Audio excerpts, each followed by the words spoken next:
Okay, hi guys. We're on SIRS Issues Researcher, and this is a major database that we use when we're talking about social issues. So, when we're looking at any of the three novels by Maya Angelou, Zora Neale Hurston, or John Steinbeck, you want to pick something that is of interest to you. And I know that there will be quite a few topics that the class may be using for their research. So I'm looking in this example of how to search this database. I'm going to use the book by Maya Angelou, and I'm looking at the social issue of um, rape and rape victims in the case where Maya or Marguerite was raped by a man. And I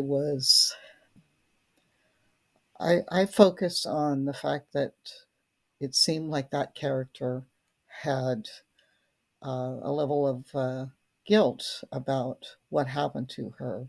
And uh, there actually is that issue that goes on today. Even there are victims who believe that they brought on this assault and violence on themselves.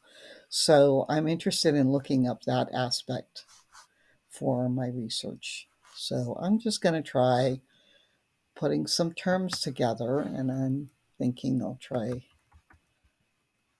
these three words together: victim, guilt. Okay, and we will see what happens. And notice how a couple of things that came up here: date rape and dating violence and date rape. So that's where I've heard um, that a lot of this victim guilt comes in, especially if it's happened on someone they agreed to go out with. Sometimes this happens on college campuses. A man and woman may go on a date together and things turn into something that they should not have. So, we're just going to give this a try. I'm going to do the search.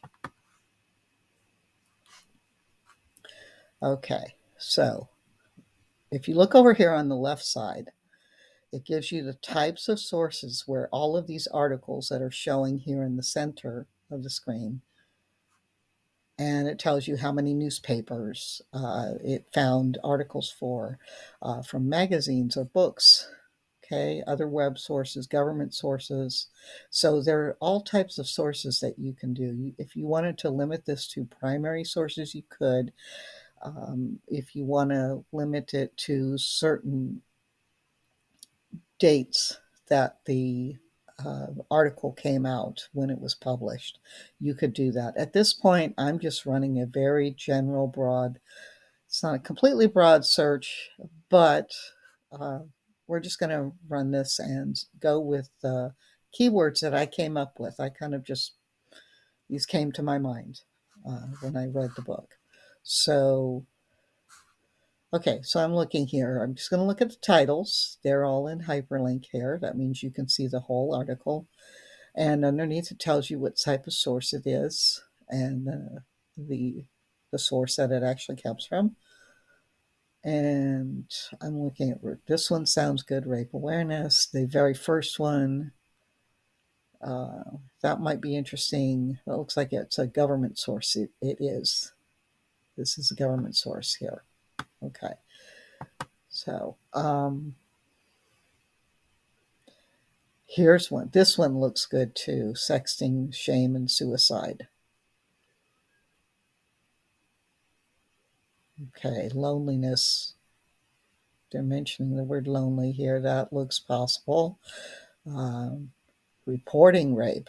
Uh, a lot of this guilt you'll actually find underreported uh, sexual assault. Here's one: second class justice. So a lot of the words that are being used in the articles, it could be from newspapers, so they might be titled in this way in order to catch the attention and the second class justice. So that way it will be seen in a newspaper. Yes, in fact, this is a newspaper article. Okay, so you'll find the headlines will be worded in certain ways to catch attention. Okay, so again, I'm just doing a general look at the types of articles that are here. Okay, so I wanted to look at the one,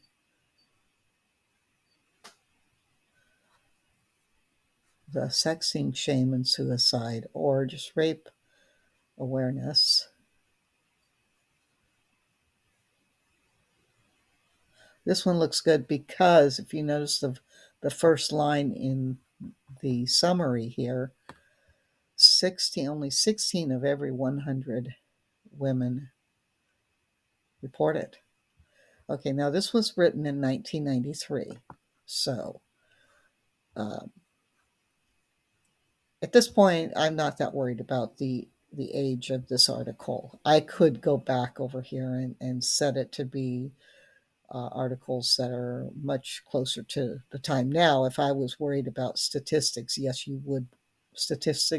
Excuse me, I can't say that word. Anyway, statistics that are occurring now, this was happening in 1993. I'm still going to look at this article. This is research. You start in one place and you may go to others. You decide not to use an article. You decide you want to do something different or change your topic or the way that you enter your keywords. So it's just the beginning of research. That's what I'm doing here for you. Okay, so the figures are skewed. So, and here we have embarrassment, a shame, and so on. Okay, so this is why they often go underreported. So if I were going to work on this novel, if I was in your class, I'd want to have articles like this that talk about what happens when victims are attaching shame to themselves or they're feeling guilt about being raped or assaulted. Okay, so this would look very good if I were doing this assignment. Okay, and I just wanted to give you an idea of how that works. Okay, let me show you how the database works a little bit more. Like once you've found an article, the database will give you cues here, what you can do. So you can save this article, save it to the cloud, your Google Drive, and it will show you how to cite it. Let's click on that. Okay, so here is the site. You could actually cut, copy, and paste this and put that in your beginning bibliography or your works cited list. And of course, before you turn in your entire project, you must go back and look at, you just copied these, that's fine, but you still have to check your style guide, the MLA style guide, or whatever guide your teacher wants you to use. Okay, or you can simply hit the copy button. You don't even need to highlight it like I did. Okay, and then you open up a Word document and toss that in there. You may decide at some point you won't use that one. It doesn't matter. This is what you do during your research. It's a process. Okay, and there are related documents. Okay, over here you could see more if you want to open that up. There's a whole bunch. Okay, so that's basically it. This is how you use this database. Okay.